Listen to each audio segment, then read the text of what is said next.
everybody, and welcome back to the channel. My name's Amanda N, and today is going to be just kind of a laid back video. We're just going to chat a little bit and talk about one of my worst ever fears. So I don't think I've said this before, but I actually kind of worked/trained in a nursing home very briefly, kind of in a past life, I'll call it, when I was training to be a certified nursing assistant. That didn't end up happening, but once upon a time, that's what I thought I would be doing. And I was in the dementia ward. There were several floors on the nursing home, and I was in kind of the most difficult one. And I guess dementia became one of my worst fears, and one of those most terrifying elements to it was the idea of just not recognizing people, not knowing where you are at all, just being very lost. And I would see that on the faces of patients that I was assigned to. You know, I would know them and they would know me, sort of, but there were moments where they just wouldn't recognize me, or maybe they'd even be scared of me, and it was really alarming in a way that I don't know how to describe. It's one of those I'd love to get in your head and understand, but also I feel like that's the most terrifying place on earth to be, and hence a new fear that was born from that. Anyway, sorry if there's a little bit of me banging on the mic, I'm kind of adjusting here. But anyway, so I guess I'm gonna kind of break it down into 3 categories today. So we'll start with Prosopagnosia. I'm probably saying that wrong, but I'm just gonna call it Pros for short. Prosopagnosia. In Pros, patients have an impaired ability to recognize faces. So according to neuroscientificallychallenged.com, which is where I'm kind of getting this comparison, this impairment is just a general face blindness. It's you can't really see faces. It's like how I'm super bad with names, people can be super bad with faces. And so one of the ways that they can kind of measure this is with SCR, or skin conductance response, which is, you know, it detects changes in sweat, in nervous system arousal, in a somebody's freaking out, I don't understand who this is kind of way. Now, Cotard's delusion, which really fascinates me, is the mirror image of it. It's kind of the reverse. It's you recognize the faces, but you don't recognize them as familiar. So you might see the face of someone you love and think, oh, they've been replaced by an alien.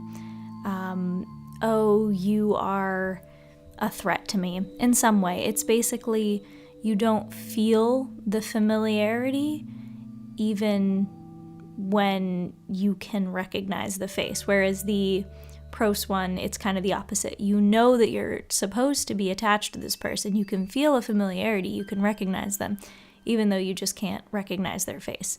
So, like, I guess if I have to relate it to something that an everyday person can really relate to, it's hey, you don't know this person's name. Let's say you've forgotten this person's name. It's too late. You've already been speaking with them for months. You've forgotten their name, but you know this person.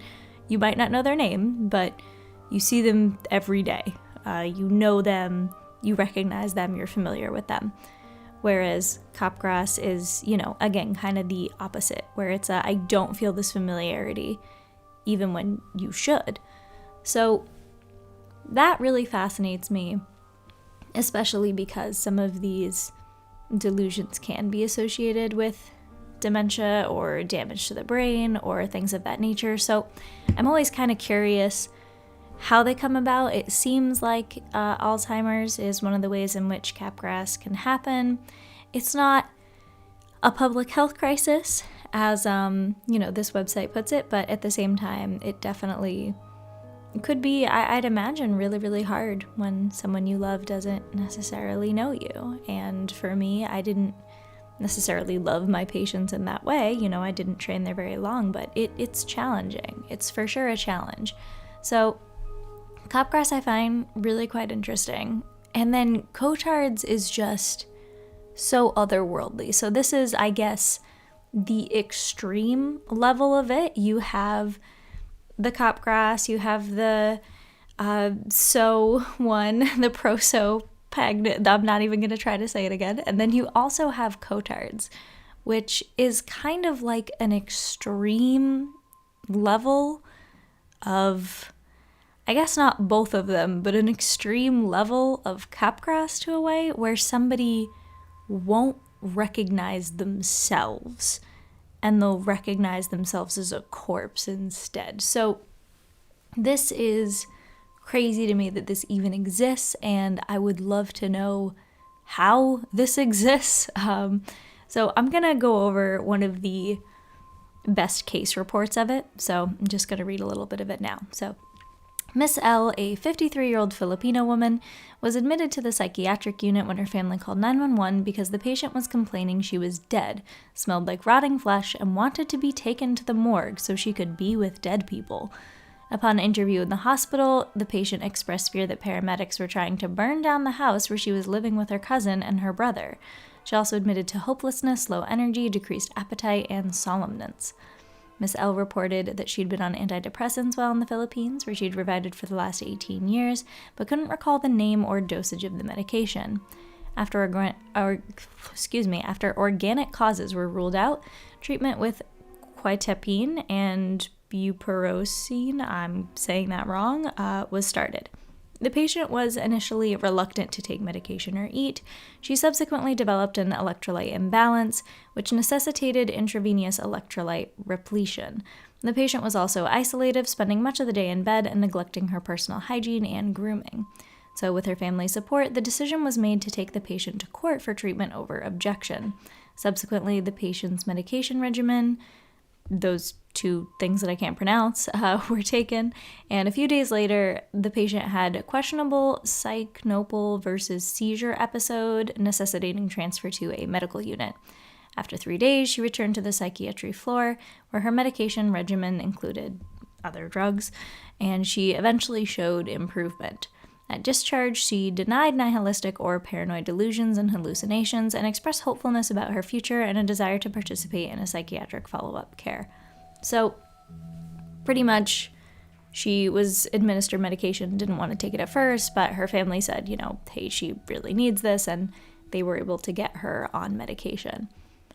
But I guess what really fascinates me about Cotard's is the idea of looking in the mirror and just seeing a dead person. I can't imagine that. I feel like for so many people that's so far beyond reality. There's another case study where they had 12 patients and 8 of them said they felt like they died, 4 said they were dying, 3 of the 8 patients described being killed by healthcare workers, others had like worms, viruses, or bugs, or they said they did. And a lot of them did have some form of delusions.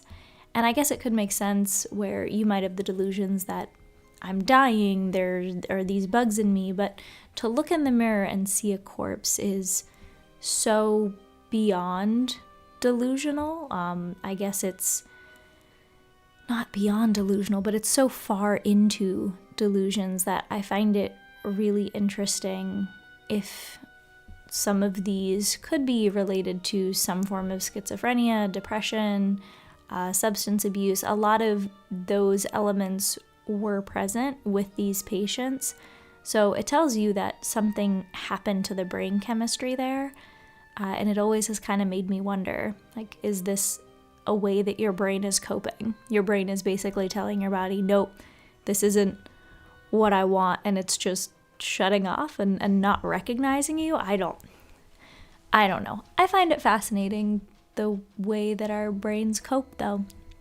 So yeah, this was just a little tangent about some interesting syndromes / delusion things that exist that I find really interesting. I hope you guys find it interesting. If not, that's okay. I know today was just a little bit of a random rant going on. Things are still kind of slowly getting back to normal for me, still a little bit crazy. So if you guys have any ideas, anything you would like to see, let me know in the comments down below. Things might be a little bit slow for me just until I can kind of get back into the routine of things, but Doggo is doing better, and I will hope to see you guys again next week.